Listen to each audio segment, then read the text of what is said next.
भूमिका। महादेव, जिन्हें भगवान शिव के नाम से भी जाना जाता है, त्रिदेवों में से एक हैं। त्रिदेव हिंदू धर्म में प्रमुख देवताओं में से एक हैं, जिनमें ब्रह्मा, विष्णु और महेश शिव आते हैं। शिव को सृष्टि के संहारकर्ता और पुनर्निर्माणकर्ता के रूप में जाना जाता है। उनका व्यक्तित्व असीम, रहस्यमय और सर्वशक्तिमान है। शिव के अनेक रूप, अवतार और लीलाएं हैं जो उनकी महिमा को व्यक्त करती हैं।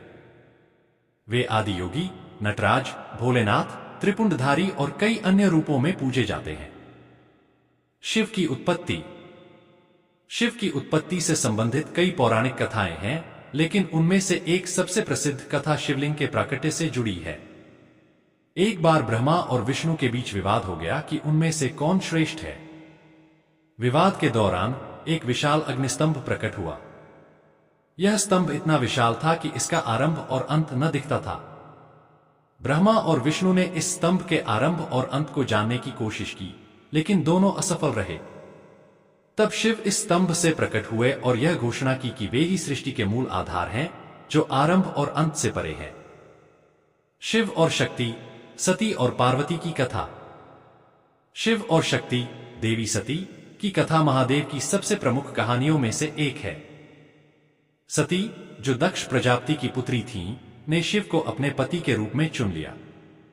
दक्ष प्रजापति शिव को पसंद नहीं करते थे, क्योंकि शिव का जीवन शैली साधारण और सन्यासी जीवन था। फिर भी सती ने अपने पिता की मर्जी के खिलाफ शिव से विवाह कर लिया। एक बार दक्ष ने एक बड़ा यज्ञ आयोजित किया और सभी देवताओं को आमंत्रित किया, लेकिन उन्होंने शिव और सती को आमंत्रित नहीं किया। सती इस बात से आहत हो गईं और बिना निमंत्रण के यज्ञ में चली गईं।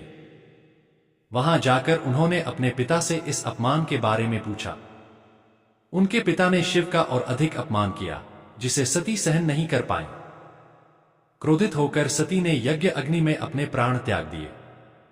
यह देखकर शिव अत्यंत क्रोधित हो गए और उन्होंने वीरभद्र को उत्पन्न कर दक्ष के यज्ञ को नष्ट कर दिया। इसके बाद शिव ने सती के शरीर को अपने कंधों पर उठा लिया और पूरे ब्रह्मांड में घूमने लगे। विष्णु ने सती के शरीर को अपने सुदर्शन चक्र से काटकर 51 हिस्सों में विभाजित कर दिया, जो भारत के विभिन्न हिस्सों में गिर गए। इन स्थानों को शक्तिपीठ के रूप में जाना जाता है। सती का पुनर्जन्म पार्वती के रूप में हुआ। पार्वती ने शिव को अपने पति के रूप में पाने के लिए कठिन तपस्या की। उनकी तपस्या से प्रसन्न होकर शिव ने उन्हें अपनी पत्नी के रूप में स्वीकार किया। यह कथा शिव और पार्वती के बीच अटूट प्रेम और एकता को दर्शाती है। शिव के विभिन्न रूप। महादेव के कई रूप हैं जो उनके व्यक्तित्व और शक्तियों का प्रतीक हैं। शिव का हर रूप एक विशेष संदेश और दर्शन को व्यक्त करता है। एक नटराज, शिव के इस रूप को नृत्य के देवता के रूप में जाना जाता है। नटराज का नृत्य सृष्टि, विनाश और पुनर्निर्माण का प्रतीक है। यह नृत्य तांडव के रूप में जाना जाता है, जिसमें शिव सृष्टि के चक्र को नियंत्रित करते हैं। नटराज के रूप में शिव एक पैर पर खड़े होकर नृत्य करते हैं, जबकि दूसरा पैर राक्षस अज्ञानता को दबा रहा होता है। दो महाकाल, महाकाल के रूप में शिव समय और मृत्यु के स्वामी हैं। इस रूप में वे ब्रह्मांड के समय चक्र को नियंत्रित करते हैं और यह याद दिलाते हैं कि जीवन अस्थायी है और मृत्यु अनिवार्य है। तीन भोलेनाथ। शिव को भोलेनाथ कहा जाता है, क्योंकि वे बहुत सरल और शीघ्र प्रसन्न हो जाने वाले देवता माने जाते हैं। वे अपने भक्तों की सच्ची श्रद्धा से प्रसन्न होते हैं और उन्हें वरदान देते हैं, चाहे वह असुर हो या देवता। शिव को भोले इसलिए भी कहा जाता है क्योंकि वे बिना किसी भेदभाव के सभी जीवों पर अपनी कृपा बरसाते हैं। चार अर्धनारीश्वर। यह शिव और शक्ति, पार्वती के संयुक्त रूप का प्रतीक है, जिसमें आधा शरीर शिव का और आधा पार्वती का होता है। यह रूप स्त्री और पुरुष तत्वों की एकता और समानता का प्रतीक है। पांच त्रिपुरारे। त्रिपुरासुर नामक राक्षस ने 3 अजेय नगर बनाए थे, जिन्हें त्रिपुर कहा जाता था। त्रिपुरासुर को पराजित करने के लिए शिव ने ब्रह्मा और विष्णु की सहायता से उन नगरों को नष्ट किया। इस विजय के कारण शिव को त्रिपुरारी कहा जाता है। शिवलिंग, प्रतीक और पूजा। शिवलिंग महादेव का प्रतीकात्मक रूप है, जो शिव की निराकारता और अनंतता का प्रतिनिधित्व करता है।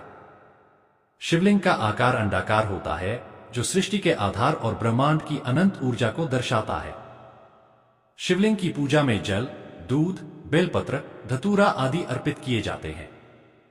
यह भी माना जाता है कि शिवलिंग की पूजा से मनुष्य की सभी इच्छाएं पूरी होती हैं और जीवन में शांति और समृद्धि आती है।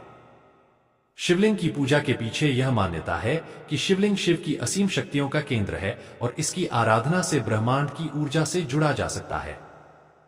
शिव के प्रमुख भक्त और कथाएं। शिव के कई प्रमुख भक्त हुए हैं, जिनकी कथाएं महादेव की भक्ति और उनकी कृपा को व्यक्त करती हैं। एक रावण शिव का परम भक्त था और उसने शिव से कई शक्तियां प्राप्त की थीं। रावण ने शिव को प्रसन्न करने के लिए कैलाश पर्वत को उठाने का प्रयास किया, लेकिन शिव ने पर्वत को अपने अंगूठे से दबाकर उसे रोक दिया। 2 नंदी शिव के प्रमुख अनुचर और वाहन हैं। वे शिव के द्वारपाल माने जाते हैं और शिव के आदेशों का पालन करते हैं। नंदी की भक्ति और शिव के प्रति उनकी निष्ठा अत्यंत गहरी है। 3 कन्नप्पा शिव का एक ऐसा भक्त था जिसने अपनी भक्ति के लिए अपनी आंखें तक महादेव को अर्पित कर दी। उसकी भक्ति इतनी सच्ची थी कि शिव स्वयं प्रकट होकर उसे आशीर्वाद देने आए। 4 मार्कंडेय ऋषि। मार्कंडेय को शिव की कृपा से अमरत्व का वरदान प्राप्त हुआ। जब यमराज उसे लेने आए, तब मार्कंडेय ने शिवलिंग को गले लगाकर शिव की आराधना की। शिव प्रकट हुए और यमराज को रोक दिया, जिससे मार्कंडेय अमर हो गए। महाशिवरात्रि और अन्य त्योहार। महाशिवरात्रि शिव का प्रमुख त्योहार है, जो फाल्गुन महीने की कृष्ण पक्ष की चतुर्दशी को मनाया जाता है। इस दिन भक्त व्रत रखते हैं, रात्रि जागरण करते हैं और शिवलिंग का अभिषेक करते हैं। महाशिवरात्रि की रात को शिव और पार्वती के विवाह का दिन माना जाता है और इस दिन शिवलिंग की विशेष पूजा की जाती है। शिव का संदेश। महादेव का जीवन और उनका व्यक्तित्व हमें कई महत्वपूर्ण जीवन पाठ सिखाता है। उनका ध्यान और योग हमें बताता है कि आंतरिक शांति और आत्मज्ञान से ही सच्चा सुख पाया जा सकता है। उनका विनाशकारी रूप हमें यह सिखाता है कि परिवर्तन आवश्यक है और कभी-कभी विनाश नए निर्माण का मार्ग खोलता है।